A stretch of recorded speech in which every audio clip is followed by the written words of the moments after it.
Hoima thugs stab a man on Christmas Day. Ugandans warned against political violence. Australia evacuate thousands in Victoria.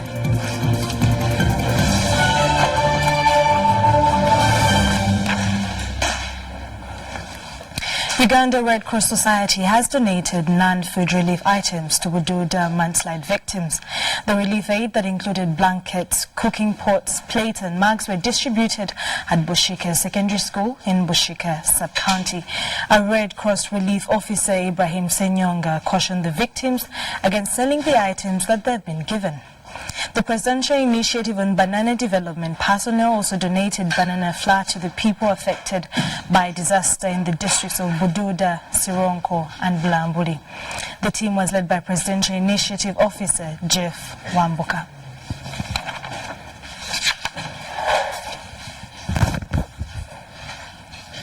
In more stories, State Minister for Minerals Sarah Opendi has cautioned traditional leaders against taking their positions as jobs. Opendi said most traditional cultural institutions cannot stand alone because some elected leaders were job seekers for jobs. This was during a Thanksgiving ceremony of the Iteso traditional cultural leaders held in Malabar. Now the chairperson Teso Cultural Union Paul Sunday Emulot held government for supporting cultural institutions. Now Wonga and Masaba have a detailed report. The traditional. When a leader comes from amongst you, then you know that you are blessed people. Congratulations, the people of Tororo, but it requires you to put in a little more effort to see to it that the Atekere people are united, not only in Uganda, but beyond. Allow me, people, let us know that it is our responsibility, if we really want to see our chairman succeeding in his role, it's our responsibility to make contributions, because this role is not a paid role. That the cake is divided according to the number of population. Therefore, we need to establish and get to know what exact number are we.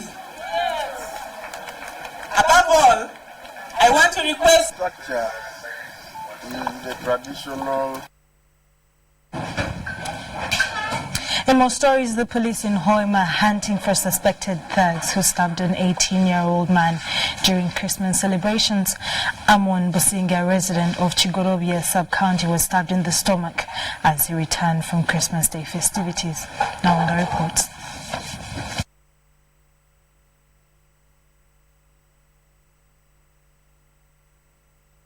An 18-year-old man in Hoima district is struggling for his life after he was stabbed by suspected robbers on Christmas Day. Emon Businje was allegedly attacked by robbers who were riding on a motorbicycle. Albertine police spokesperson Julius Alan Hakiza confirmed the incident and said that the victim was stabbed at the night of Christmas and the case was reported at Chigorobia police station.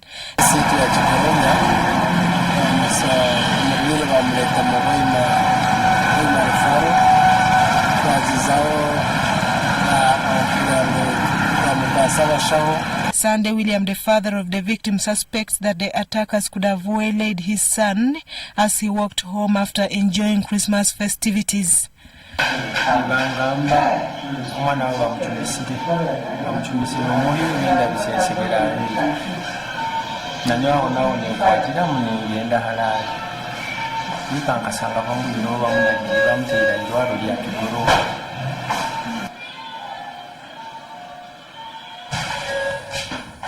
Well, a quick recovery, Emon Businge. Moving on from that, the former State Minister for Fisheries, Mr. Fred Mukisa, has succumbed to cancer. Aged 70, his daughter has confirmed. Mrs. Frances Birunji Mukisa on Sunday afternoon told this publication that her father passed away at 9:30 a.m. at their home in Namugongo, a Kampala suburb. According to Mrs. Birunji, there will be a vigil tonight at the deceased home along Chirika Chaliwa Jala Road, behind Shell or Little Pony Nursery School. school. He served as the State Minister for Fisheries from June 1st, 2006 until May 27, 2011, following a cabinet reshuffle when he was dropped by President Yoweri Museveni and replaced by Ruth Nankabirwa. He also served as Member of Parliament for Bukoli County Central and Bujiri District from 2006 until 2011. During the 2011 national election cycle, he lost to Haji Sida Jeliavala during the National Resistance Movement primaries.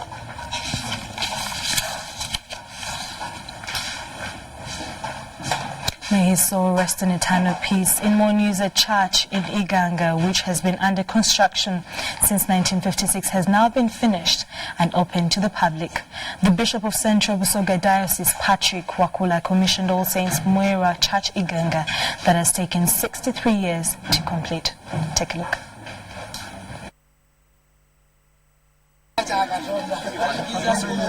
It has taken 63 years for the Iganga Anglican Church to be completed. Central Busoga Bishop Patrick Wakula commissioned the church and urged Christians never to give up on any mission, no matter how difficult.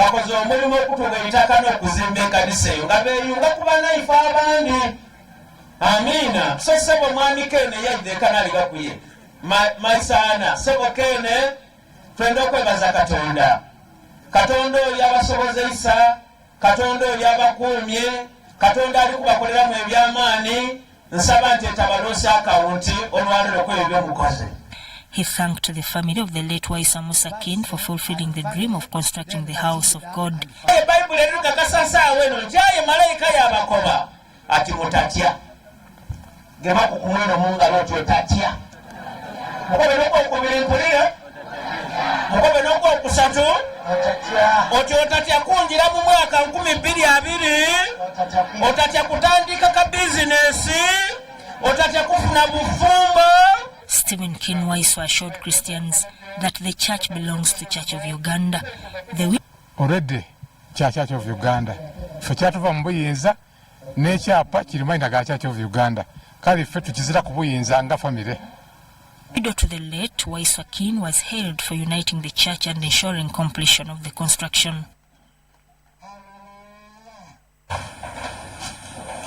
Religious leaders in the Pentecostal churches in Uganda have been cautioned against involving in acts which are against their faith, including adultery, drunkenness, homosexuality, among others, but are encouraged to be exemplary in issues not against their faith.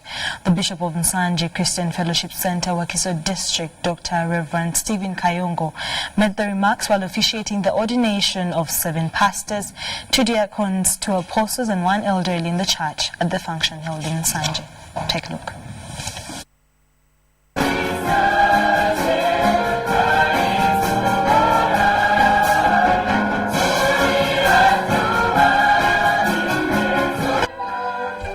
It was a moment of joy, praise and celebration at Nsanje Christian Fellowship Center in Wakiso District as 7 pastors, 2 deacons, 2 apostles and 1 elderly in the church were ordained by Bishop Dr. Stephen Kayongo.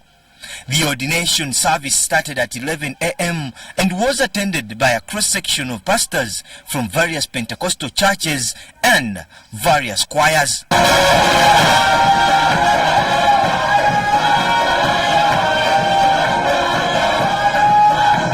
Bishop Dr. Stephen Kayongo commended the newly ordained priests for their decision to serve God and cautioned them against adultery, drunkenness, homosexuals, among others, and to be exemplary to the Christians in issues which are not against their faith. While presiding over the ordination ceremony at Nsanje Fellowship Center, Bishop Kayongo encouraged women to continue engaging in serving God through preaching and also encouraged the youth to embrace priesthood, a sustainable future. Encourage the young pastors, young people, ministers who are coming up in different churches in Uganda, please try to make sure you wait for your time until it has come.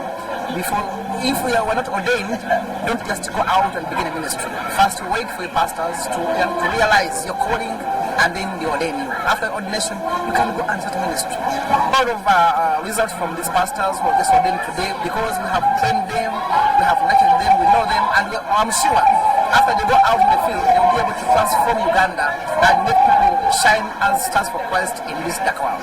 He, however, advised the newly ordained to be ready for the challenges of preaching. Former chairperson and resident district commissioner Wakiso district, engineer Ian Chayune, advised the newly ordained to avoid engaging in politics but maintain objectivity. A religious leader to start politicking, taking sides, is a sign that you are not properly built into the Word of God. You are lacking something because you are a man of God, a woman of God. The first thing you should know is that God is for us all. If you start dividing us, what will happen to the church, which you are pastoring? So as a pastor, you must make sure that you desist from showing your sides amidst your people. Whereas you Salungo Kasibante compiled this report. The presiding apostle, born-again faith, Apostle Joseph Serwada, has appealed to the general public to refrain from any form of violence during the forthcoming campaign period. This was at a press conference for the planned end-of-year prayers to be held at Mandela National Stadium, Nambole, next week.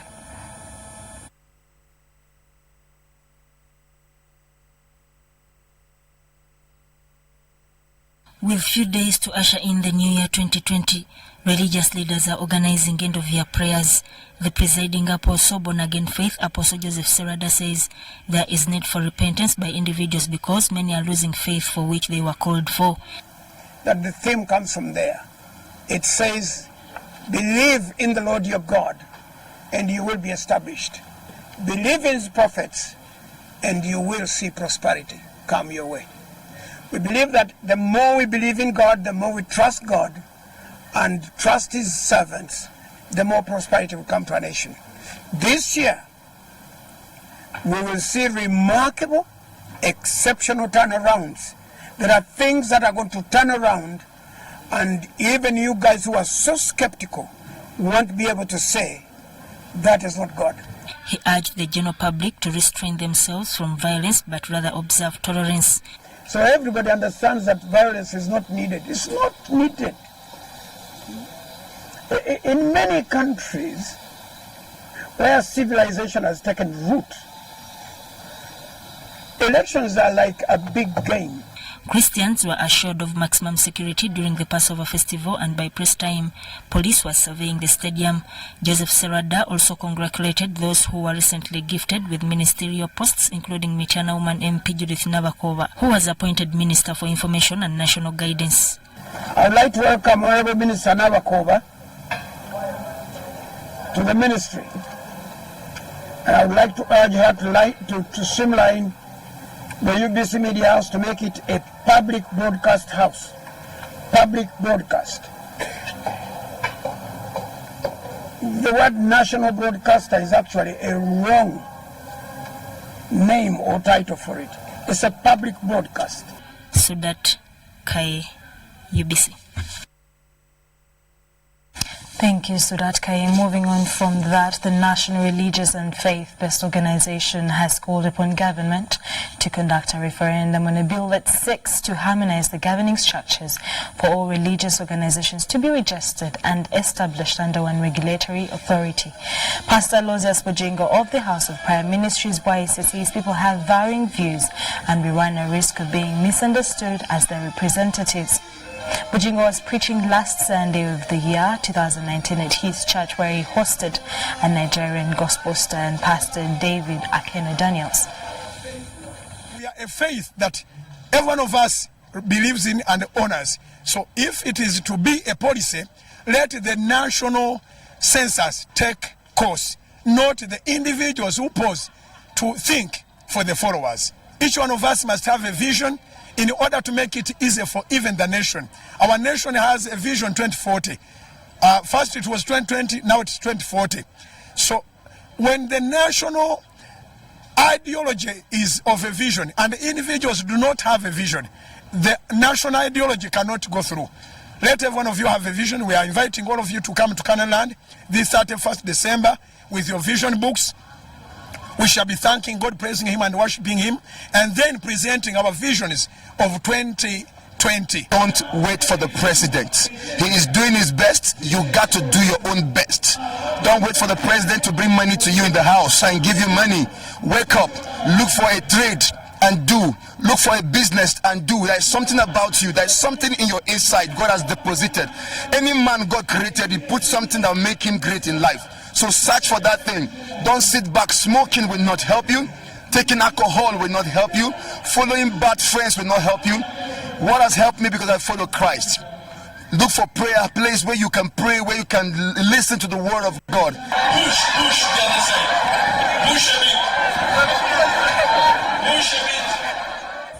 Indeed, the religious policy should have more people consenting to why it was even coming up instead of just specific individuals. In more stories, a visiting Democratic Republic of Congo pastor Jonas Iki has advised Ugandans against drinking and driving practices to save lives. Now, this was at a New Year's Sunday service at Labon Church Katwe, a Kampala suburb. Kayumba has a detailed report on this very story. Take a look.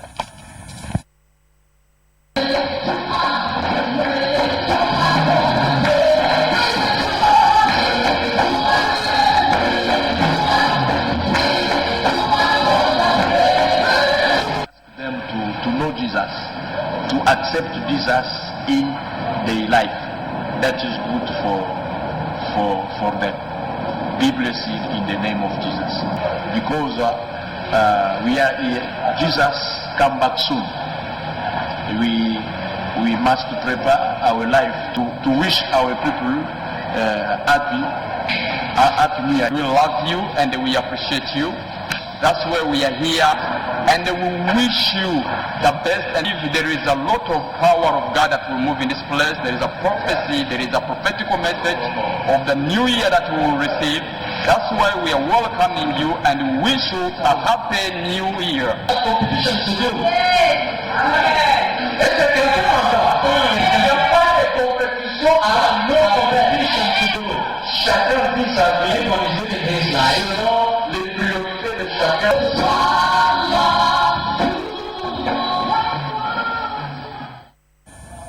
In most stories, land is a natural resource, one of the most important factors of production in the world of economics.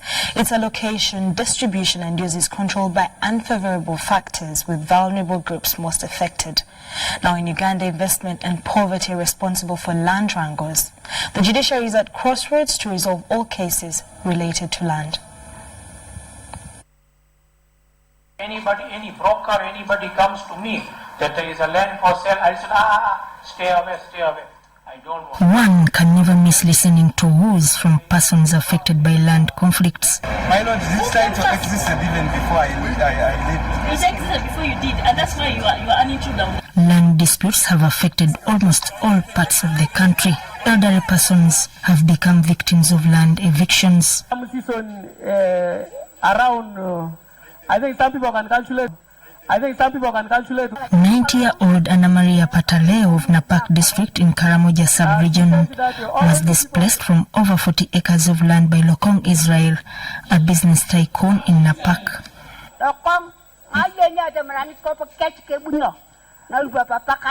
She does not remember where Lokong comes from, and she comes to anybody in the land of our father. You are the one. No. In Central Region, Wakiso district at Katalemwa, Prime Real Estate Director Ruta Ngambwa hoodwinked the family of the late Katerega to take over 100 acres. They agreed the price, but Ruta Ngambwa never paid the family after the sale of the estate.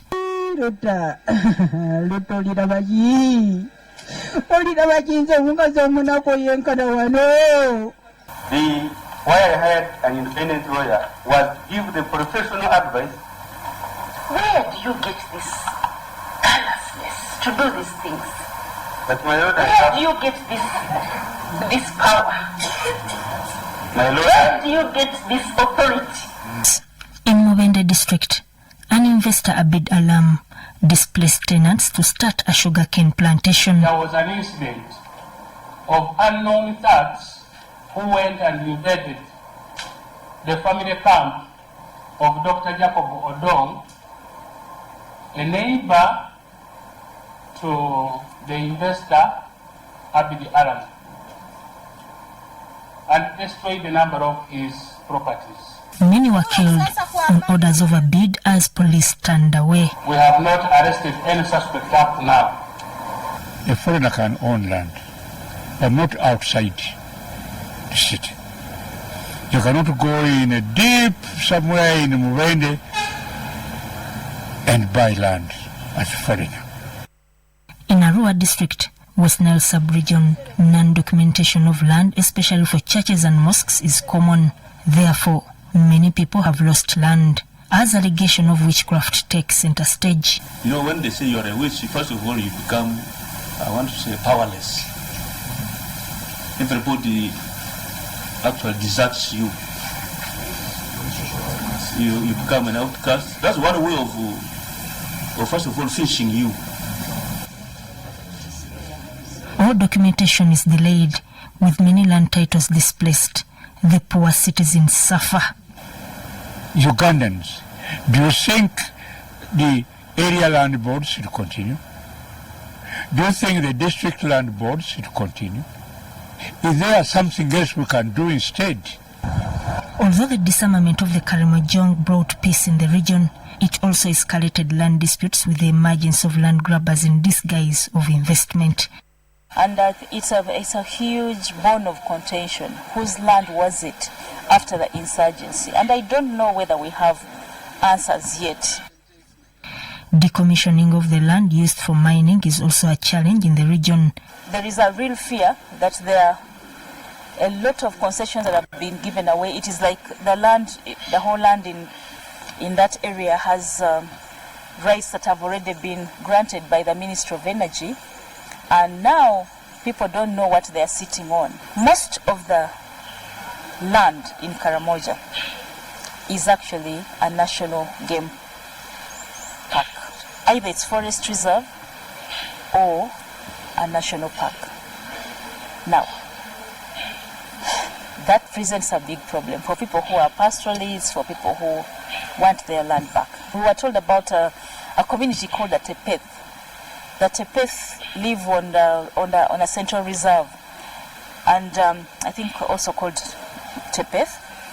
And they have lived there all their lives. In fact, they said before they went to the mountains, they actually used to occupy Moroto. And they believe that they're the first original owners of Moroto. That's what they believe. And now they are pushed into the mountains. They can actually live there, but then they're being told that they're foreigners there. They are not part of the mountain, and they should leave the mountain. But then where will they go?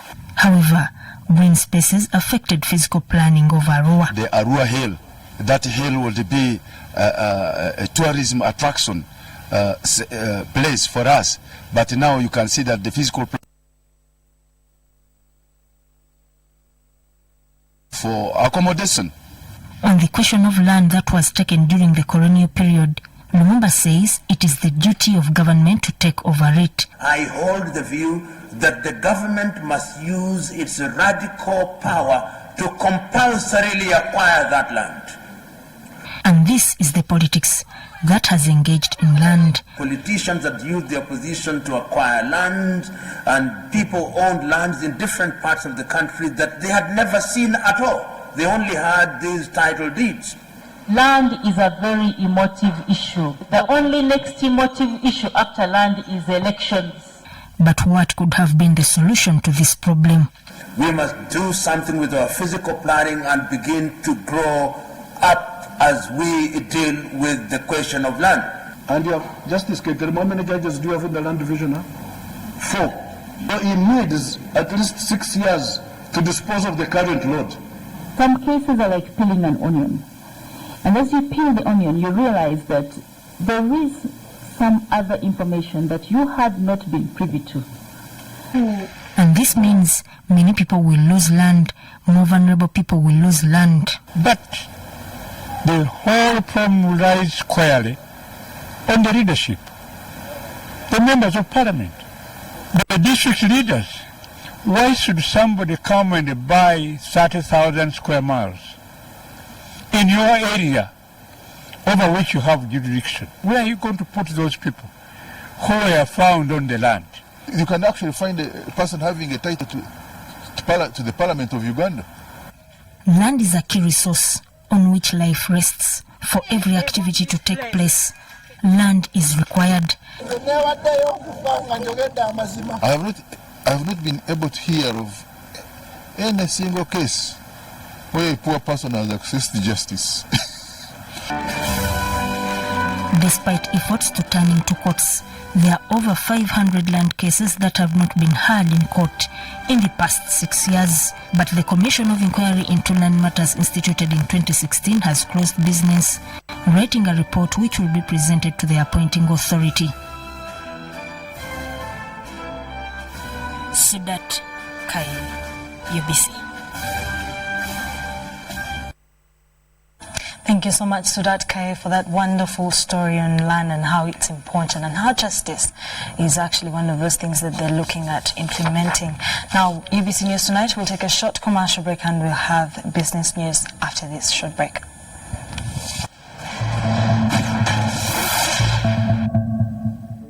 Hi, I'm TJ Drogba. On average, almost 250,000 people die on the road in Africa each year. As a proud African, this breaks my heart knowing that so many deaths could have been avoided. So when you're on the roads, follow these safe steps and help save lives. Drivers and pedestrians share the same responsibility of keeping themselves and others safe. Your eyes and ears are your best safety tools. Avoid using electronic devices that distract your attention. Stay on sidewalks. If there is no footpath, walk on the edge of the road facing oncoming traffic. At a road crossing, stop, look both ways, listen, and then cross. And please, never play in or near roads. So when you're on the roads, follow these safe steps and help save lives. We all have a role to play in road safety. Together, let's make Africa's road safer. I think the Kabaka has effectively brought his people together. We've been able to work with people of all kinds, of all different kinds of political persuasions, of different religious denominations. If I was asked, I would say the last 26 years with the kingdom in existence have brought more joy, especially the people who believe in heritage. Government owes us a lot of money, a lot of things. We continuously engage government. I think it's the best method. But I think these things should be gotten out of the way. But we continue to engage them, and fortunately, the kingdom is here eternally. So we shall get them whenever we get them.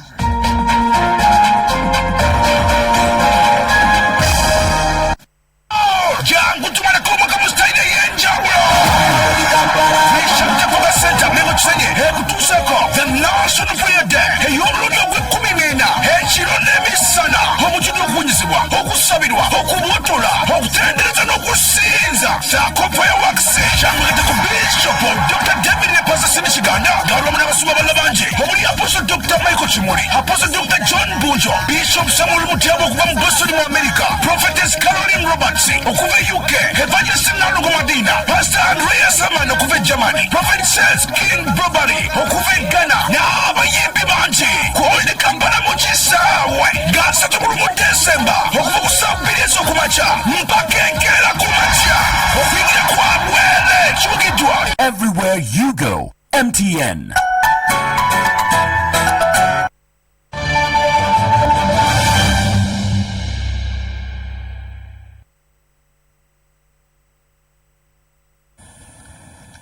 In our business stories, the new Malabar one-stop border post bridge has eased the flow of inbound and outbound cargo traffic.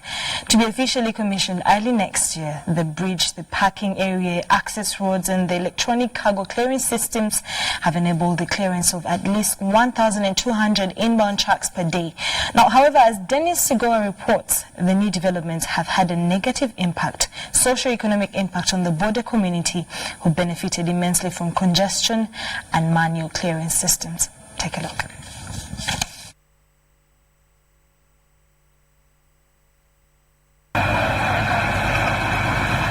Malaba one-stop border post located in eastern Uganda is the biggest entry point of cargo destined for the country and through the country.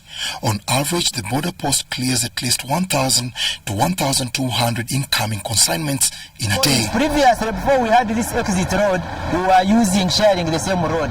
Meaning in certain incidents where you are seeing a breakdown, it means now cargo which is going wouldn't be going. But because now incoming cargo is separated from outgoing, we are able at least to proceed. As you see on my right, now this is the outbound road, which we call exit road, export road, or outbound in simple language. Although the OSBP has been operational since 2015, challenges that impede the great achievement of the one-stop border post concept still exist. The building is on. We are sharing offices with our counterparts, that is KRA and all other agencies of KRA. We have sitting officers who sit in Kenya. We also have sitting officers of Kenya who sit here in Uganda. So as far as the concept is concerned, the concept is operational. But as far as infrastructure is concerned, it's not yet complete. In the recent years, government of Uganda and Kenya, with the support of development partners such as the European Union, World Bank and DFID, have invested a significant amount of resources in upgrading these border posts to international standards. I'm standing in between two very important pieces of infrastructure. On my left hand is the old Malaba Bridge, and on my right hand is the new Malaba Bridge. The users of that old bridge will tell you that it was a nightmare, but this one has really sorted out some of the major inefficiencies that were being experienced at this one-stop border post. Currently, Trademark East Africa, with funding from United Kingdom's Department for International Development, DFID, is funding the construction of a new wide parking area and the construction of a new inbound and outbound access roads at a tune of $2 million. The data given to us by URA shows that trade has more than doubled within the last 4 years because of this facilitation and this engagement between the two parties. So I think it's quite important that we acknowledge the fact that trade is actually increasing within the East African community, which is encouraging, and we hope that we see more. The cooperation between Uganda and Kenya at this border post, I think that is very important, and that is probably the deciding factor why this works and why the time and the cost of moving goods across this border has reduced so enormously. As the works continue, immense benefits are being registered. Truck drivers who used to endure the dreadful old bridge and congestion in both sides of the border are happy. The new bridge is so nice. Unlike the old bridge, this one truck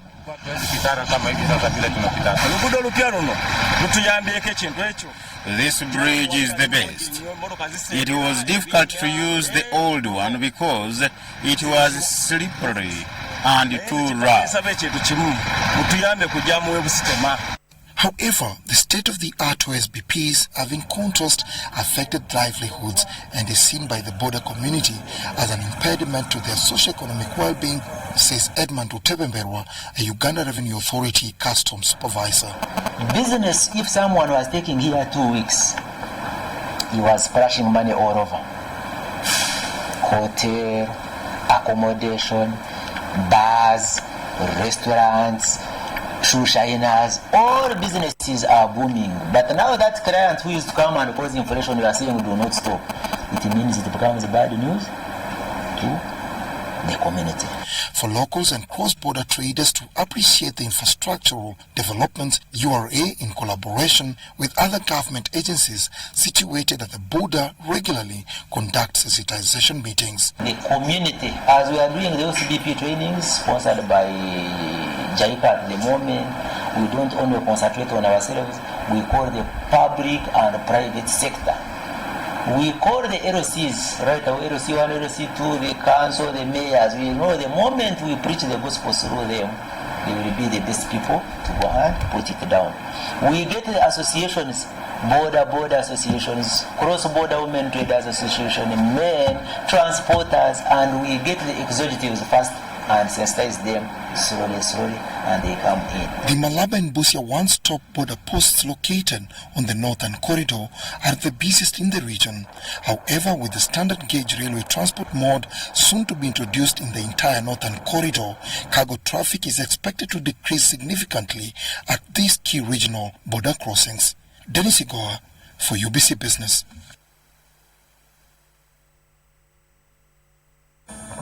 Thank you, Dennis Sigoa, for that wonderful feature or story on what the border post is about and the new things that have come with the Malaba border post.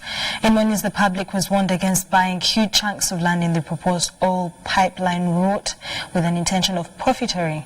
Now, this was during the Environmental and Social Impact Assessment public hearings on the East African crude oil pipeline. The Petroleum Authority of Uganda held 3 public hearings in the areas that will be most affected by crude oil pipeline construction.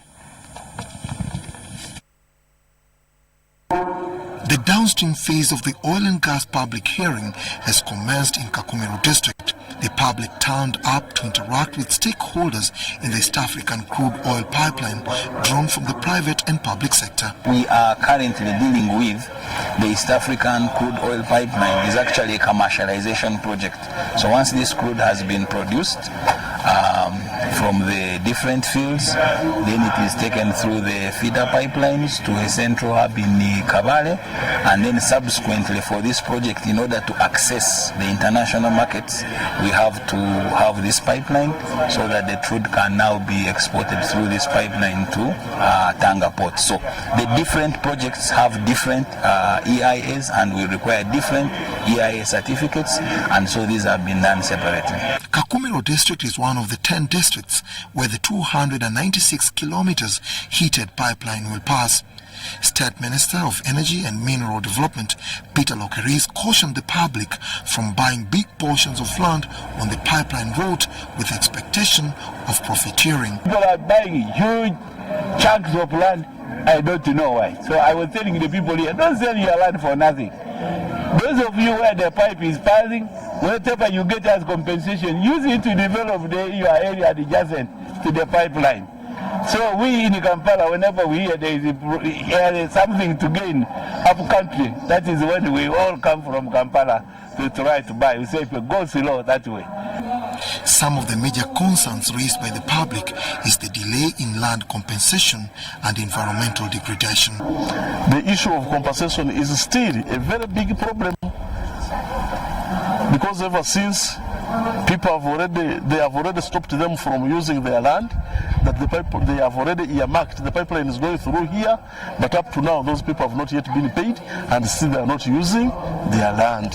In terms of the progress of the industry as a whole, to us as civil society, we feel it has resulted into people becoming pessimistic and losing hope in the process, because we started with the early oil project, which said oil would come even before 2012, then we pushed to 2017, we pushed to 2022, and now to an uncertain date pending the final investment decision of the companies. EACOP system is a planned export pipeline that will transport oil from Kawale Industrial Park in Hoima district to the port of Tanga in Tanzania. The ongoing environmental and social impact assessment public hearing organized by the Petroleum Authority of Uganda is an analytical process that systematically examines the environmental and social impacts of the proposed project, evaluate alternatives, and design mitigation measures. Dennis Igoa for UBC News in Kakumiro district.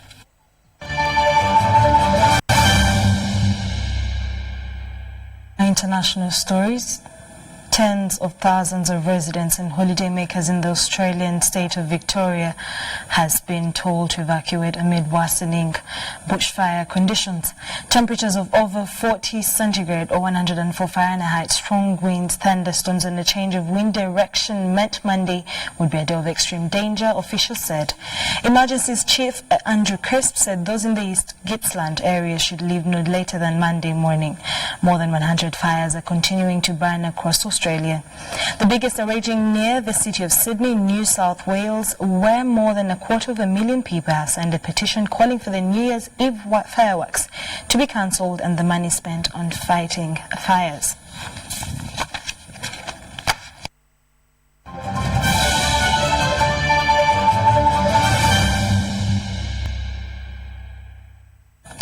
In our sports story, the National Council Sports General Secretary Dr. Bernard Ogweld has defended budgetary allocation to priority federations, which he says meet set targets like appeal, organization and success.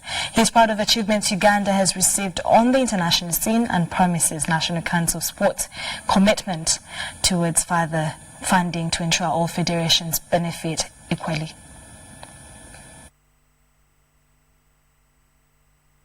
Success one is to increase the funding. You are aware in the year we got additional 8 billion shillings. You are aware we got additional 8 billion. That is one of the biggest, because getting funding from government is not a phone call.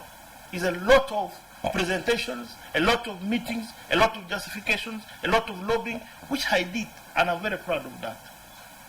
The second one is that I was able to utilize the money effectively. I gave federations money, and they're not to let me down. That's why I call it a success year, because many of the federations, which I've already mentioned, athletics, talk about football, talk about boxing, talk about, there are many. Netball has been in Netball World Cup. They have dominated African scene on many occasions. Athletics, we have, they are 9th now in the whole world. I don't know whether you are aware of that. Within this period, because we are pumping money, they are getting $1 billion shillings passed. On top of other support from the national body, this beef up and give opportunities. That makes me proud. So alongside that, federations have been able to reorganize themselves, because we have always organized workshops, we have always aligned them to our expectation as a regulator of government, and we can see a bit of order and concentration in improving governance. We have seen many federations now looking forward to have full-time staff. Others are increasing. Getting organized is one way to realize your dream.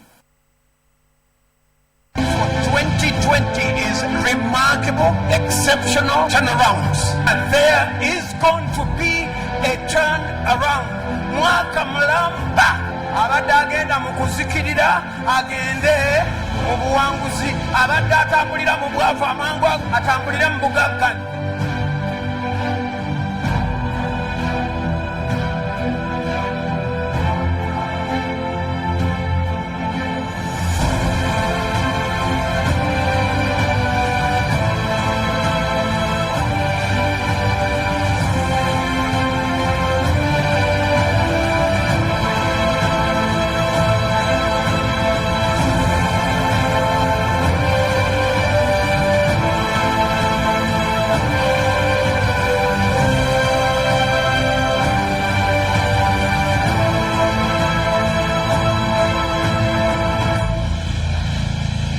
In partnership with Everywhere You Go, MTN.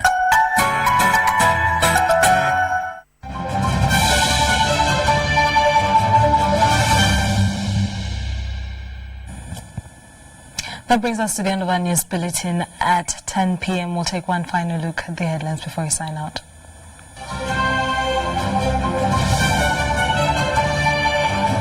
In our headlines, Uganda Red Cross aids landslide survivors. Hoima thugs stab a man on Christmas Day. Ugandans warned against political violence. Australia evacuate thousands in Victoria.